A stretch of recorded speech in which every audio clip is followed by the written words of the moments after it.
արտաքին գործերի նախարարի տեղակալին։ Ողջույնի խոսքի համար։ Շնորհակալություն, ձերդ գերազանցություններ, հարգելի գործընկերներ, տիկնակ եւ պարոններ, ուրախ եմ ողջունել ձեզ այսօրվա միջոցառմանը, որը կազմակերպվել է Հայաստանի Հանրապետության արտաքին գործերի նախարարության եւ Հայաստանում միավորված ազգերի կազմակերպության զարգացման ծրագրերի համագործակցաբար կին դիվանագետների միջազգային օրվա կապակցությամբ։ Այս տարվա միջոցառման խորագիրը դիվանագիտությունը բոլորի համար, ընդլայնելով սահմանները, ներկայացվածությունն ու ազդեցությունը, շատ դիպուկ է բնութագրում այն փոփոխությունները, որոնց միջոցով այսօր անցնում է դիվանագիտությունը։ Եթե ոչ վաղ անցյալում դիվանագիտության առանցքում գերազանցապես քաղաքական, անվտանգային եւ տնտեսական հարցեր էին, ապա այսօր դրա օրակարգը ձևավորվում է նաեւ կլիմայի, կենսաբազմազանության, արհեստական բանականության, թվային տեխնոլոգիաների, հանրային առողջապահության, էներգետիկայի, գիտության, կրթության եւ բազմաթիվ այլ ոլորտների շուրջ։ Միջազգային հարաբերությունները դարձել են առավել փոխկապակցված, իսկ գլոբալ մարտահրավերները ել ավելի բարդ։ Այս իրողությունը փոխում է նաեւ դիվանագիտության բնույթը։ Ժամանակակից դիվանագիտությունն այլևս չի կարող հիմնվել միայն ավանդական գործիքների վրա։ Այն պահանջում է բազմոլորտ գիտելիք, տարբեր մասնագիտական փորձառությունների համադրում եւ լայն գործընկերություն։ Այսօր արտաքին քաղաքականությունը ձևավորվում է ոչ միայն պետական կառույցներում, այլև գիտական կենտրոններում, նորարարական ընկերություններում, միջազգային կազմակերպություններում, քաղաքացիական հասարակությունում եւ երիտասարդների համայնքներում։ Այս իմաստով դիվանագիտությունը բոլորի համար պարզապես գեղեցիկ կարգախոս չէ։ Այն ժամանակակից դիվանագիտության արդյունավետության կարևոր նախապայմաններից է։ Դիվանագիտության այս վերափոխումը բնականաբար վերաիմաստավորվում է նաեւ ներկայացվածության եւ առաջնորդության մասին մեր պատկերացումները։ Որքան բազմազան են արտաքին քաղաքականության ձևավորման գործընթացներում ներգրաված ձայներն ու փորձառությունը, այնքան ամբողջական եւ արդյունավետ են կայացող որոշումները, հանրային վստահությունը եւ միջազգային համագործակցության արդյունքները։ Այդ պատճառով կանանց լիարժեք մասնակցությունը դիվանագիտությանն ու հանրային կառավարմանը վաղուց արդեն միայն հավասարության խնդիր չէ։ Այն դարձել է որակյալ որոշումների կայացման, կենսունակ ինստիտուտների եւ արդյունավետ դիվանագիտության կարևոր նախապայման։ Ուրախությամբ կարող եմ արձանագրել, որ վերջին տարիներին Հայաստանի Հանրապետությունում հետևողականորեն առաջընթաց է գրանցվում այս ուղղությամբ։ Աճել է կանանց ներգրավվածությունը ազգային ժողովում, պետական կառավարման համակարգում, դիվանագիտական ծառայությունում։ Ավելի ու ավելի շատ կանայք են ղեկավարում պետական կառույցներ, մասնակցում միջազգային բանակցություններին, ներկայացնում Հայաստանը միջազգային կազմակերպություններում եւ արտերկրում, նշանակալի ներդրում ունենալով մեր երկրի արտաքին քաղաքականության ձևավորման եւ իրականացման գործում։ Միևնույն ժամանակ Հայաստանը շարունակում է ակտիվորեն ընդլայնել իր միջազգային ներգրավվածությունը, ստանձնելով առաջնորդող դեր մի շարք բազմակողմ գործընթացներում։ Մեր արտաքին քաղաքականության օրակարգն այսօր ներառում է ոչ միայն խաղաղության եւ տարածաշրջանային կայունության ամրապնդումը,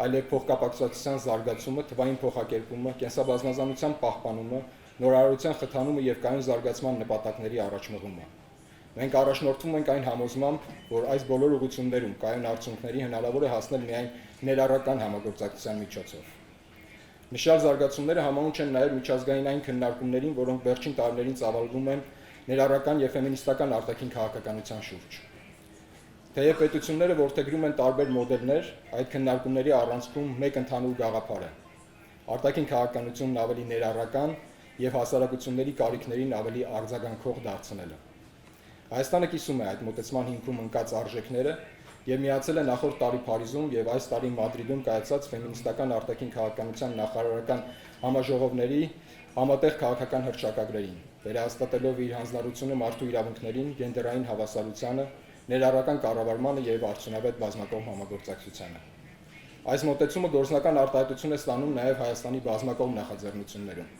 Նախորդ տարի միավորված ազգերի կազմակերպության մարդու իրավունքների խորհրդում Հայաստանը մի խումբ երկրների հետ նախաձեռնեց նոր տեխնոլոգիաների եւ կանանց ու աղջիկների իրավունքների պաշտպանության, դրա շուրջ ՄԱԿ կառույցների եւ գործակալությունների առավել համակարգված աշխատանքին ուղղված քննարկումներ։ Այս աշնանը մարդու իրավունքների խորհրդի 63-րդ նստաշրջանի շրջանակներում Հայաստանը միջտարածաշրջանային գործընկերների հետ կներկայացնի թվային տեխնոլոգիաների համատեքստում կանանց եւ աղջիկների իրավունքների խթանման եւ պաշտպանության նպատակով միջազգային համագործակցության ամրապնդումը խորագրով բանաձևի նախագիծը։ Նախաձեռնության նպատակն է ձևավորել մարդու իրավունքների վրա հիմնված ներառական եւ գենդերազգայուն մոտեցումներ թվային փոխակերպման գործընթացներում, ապահովելով, որ կանայք ու աղջիկները ոչ միայն պաշտպանված լինեն նոր տեխնոլոգիաներից բխող ռիսկերից, այլև լիարժեք մասնակցություն ունենան դրանց մշակման, զարգացման, կառավարման եւ կիրառման բոլոր փուլերում։ Այս մոտեցման բնական շարունակականությունն արտացոլվում է նաև այս տարի Հայաստանի կողմից ստանձնվող կենսաբազմազանության մասին կոնվենցիայի կողմերի 17-րդ համաժողովի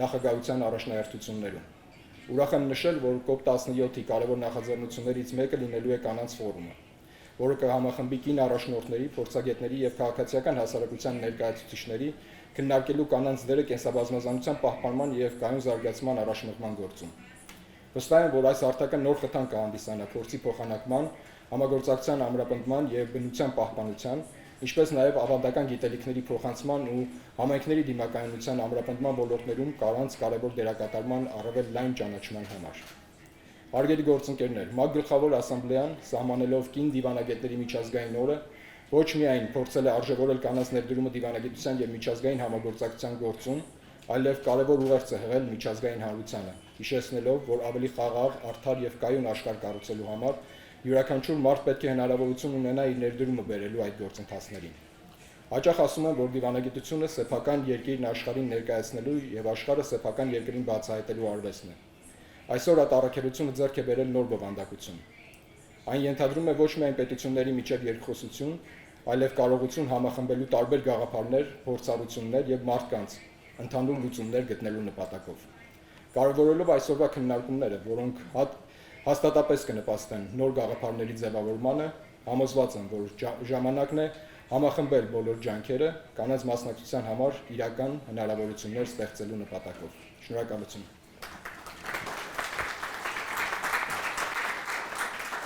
It is my great pleasure to welcome you to the Diplomacy for All Representation and Influence in Contemporary Diplomacy event taking place on the occasion of the International Day of Women in Diplomacy.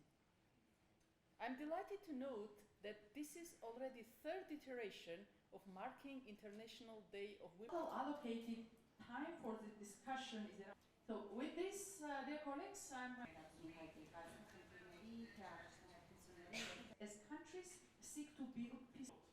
Human comes from Latin and big, and I think it is mainly for. Also, going back to women, peace and security for gender equality, we are also planning. We are a song. Thank you.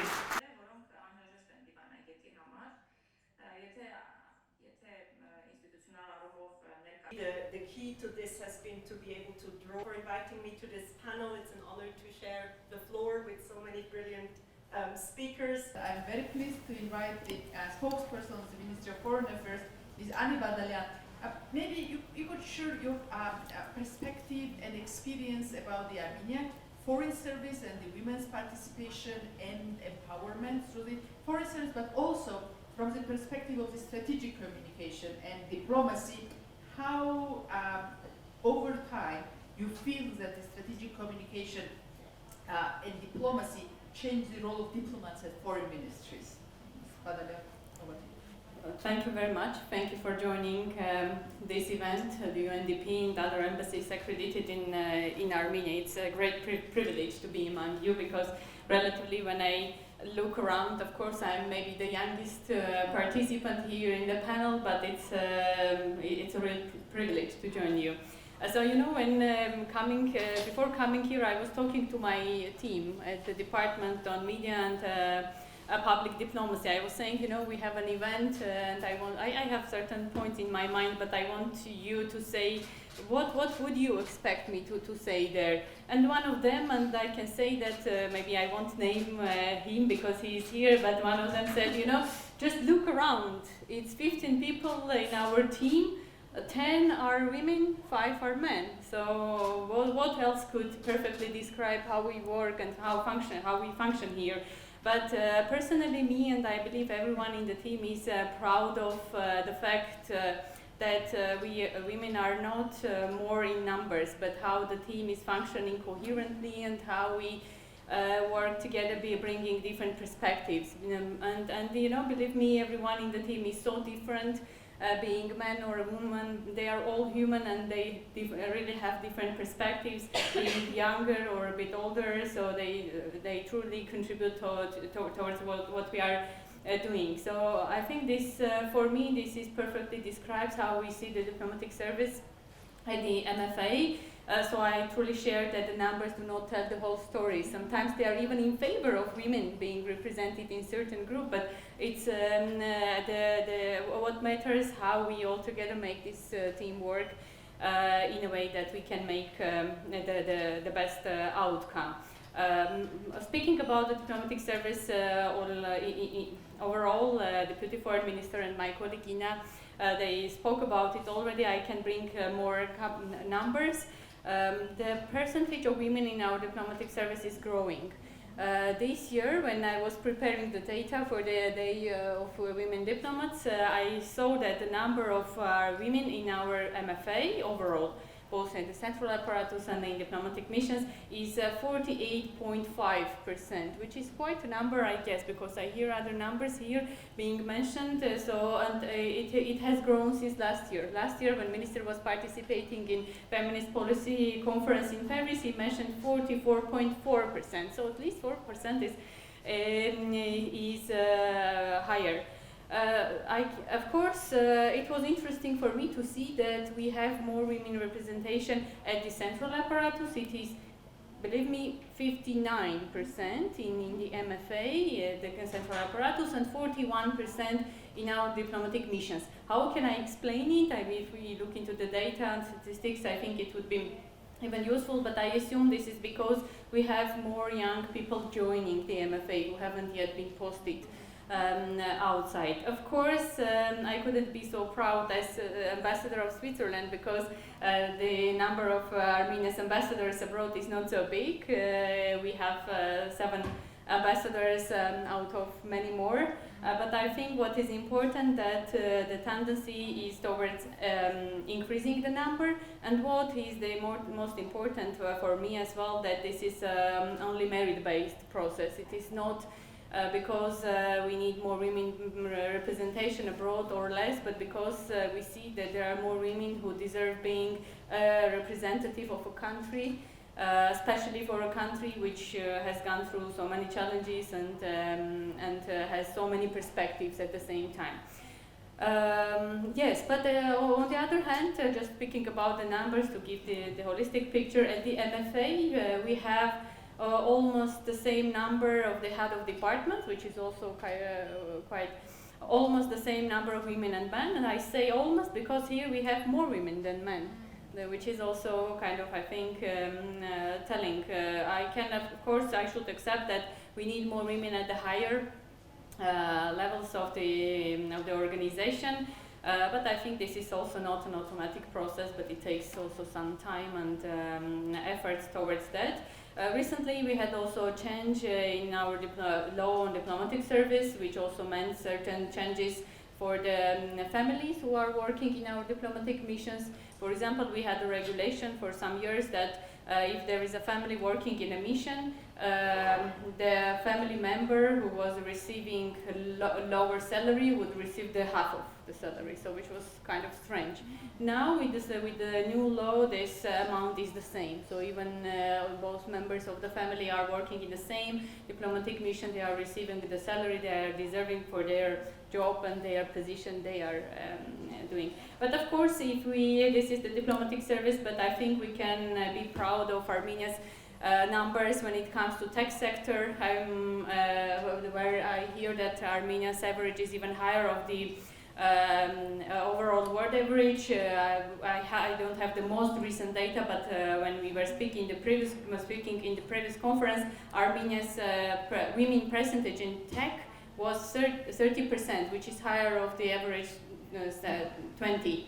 Again, Armenian representation of Armenian women in science is also higher of the world average. So you see that this is like not only diplomatic service, but as a whole government and whole society approach. Coming to your second question, second part, when it comes to communication, of course I couldn't agree more with the ambassador of Italy, who said that diplomacy in itself is a communication. That's true, of course. When we do our diplomatic activities, it's totally communication. But at the same time, we should accept that diplomacy is changing itself. So with the time, we have different tasks. We have different information environment where we cannot operate the same way. The other day I was talking to our ambassador in Brussels, who was our spokesperson at MFA some time ago, and we were communicating about the minister's visit and a couple of other topics, and he was saying, okay, you know, this has really changed. I was the spokesperson that was still challenging, but the times have changed, and you have to reach out through this platform, you have to reach out to these people to do this, and that all takes a lot of time, a lot of effort, and a lot of resources. So what I want to say that the communication about diplomacy is not the same that it used to be.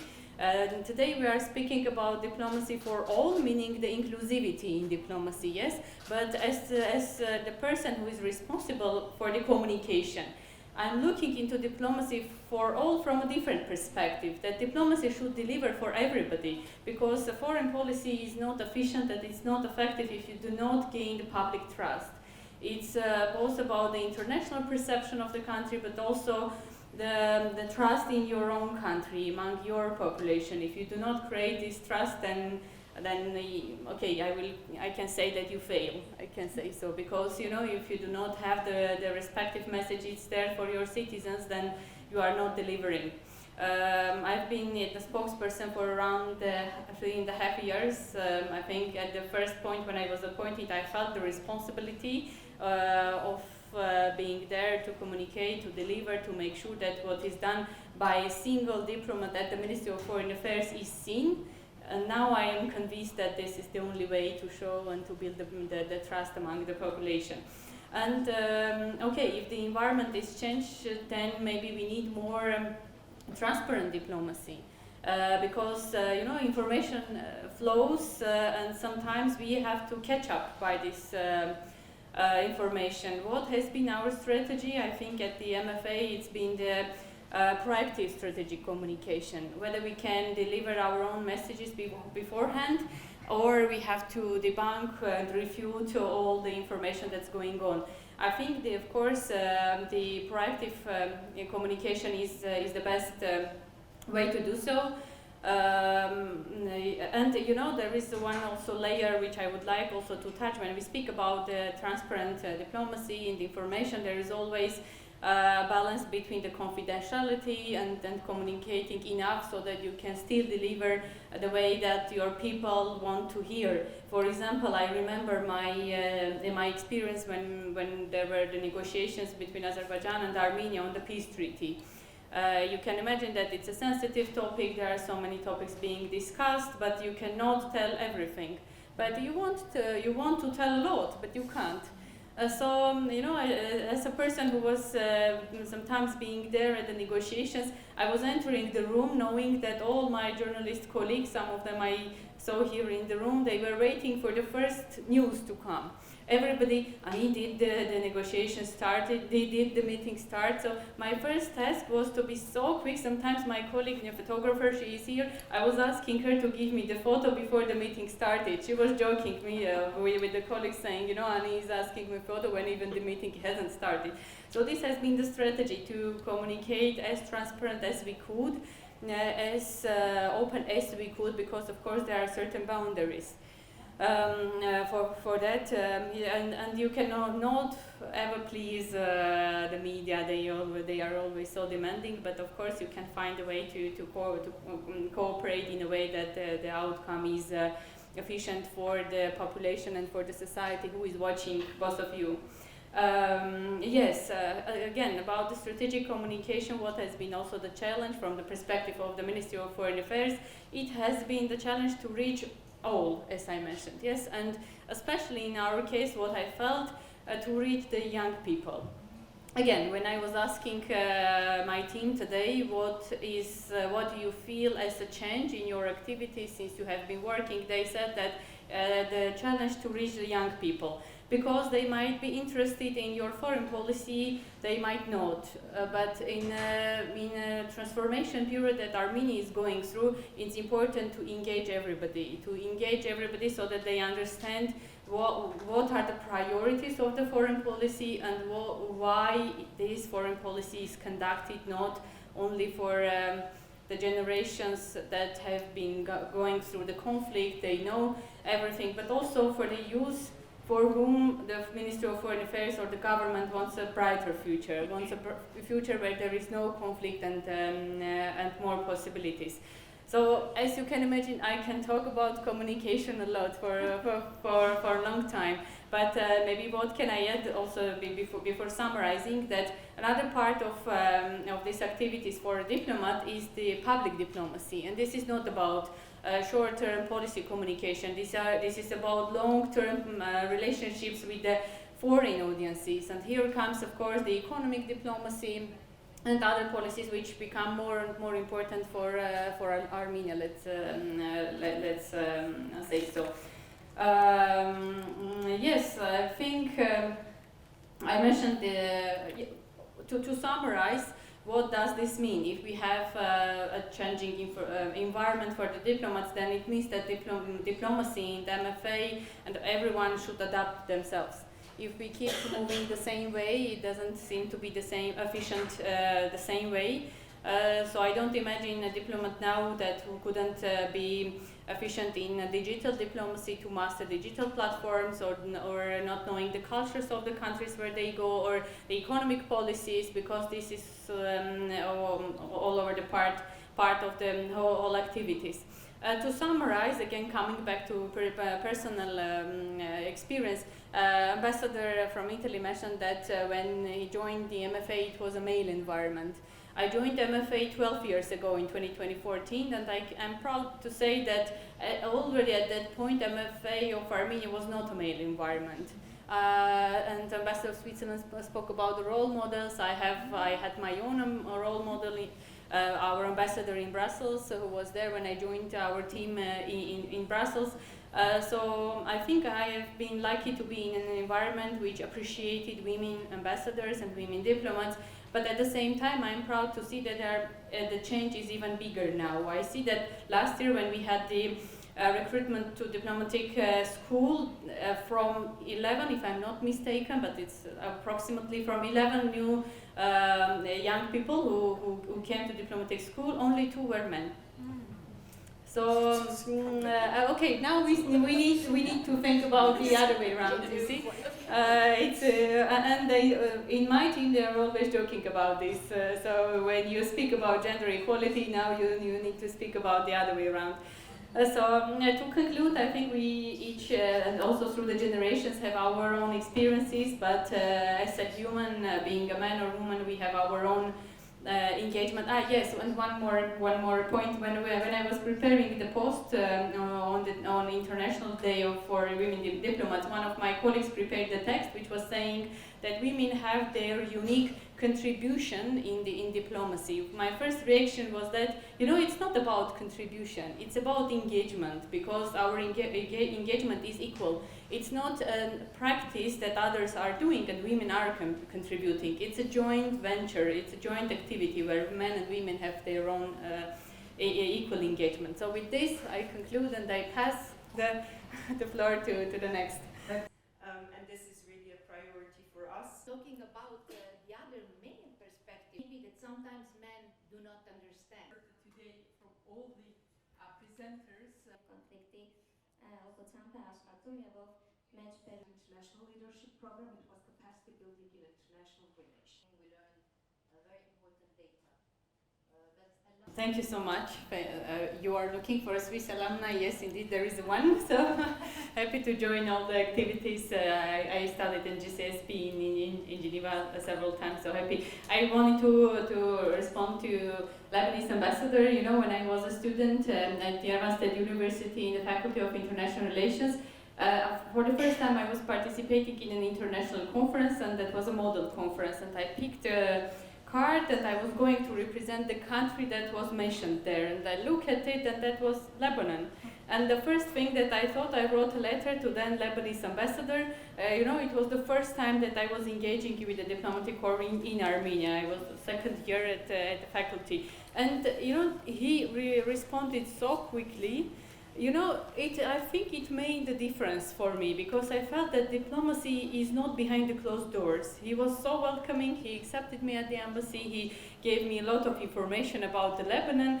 So I felt, okay, that this is how the diplomat should work, knowing everything about their own country or even the other country if they are not from, but they should represent properly. So I recall those days very warmly, and thank you for the comments today as well. But I also heard from other countries mentioning their first ambassadors. You know, this time I even didn't mention in my remarks because I feel everybody in the room already knows about her, but you know, I cannot resist telling it because the date is even earlier. So I was looking at the United Nations Europe post on Instagram, so you can look everywhere there. So it says Women in Diplomacy, the first page.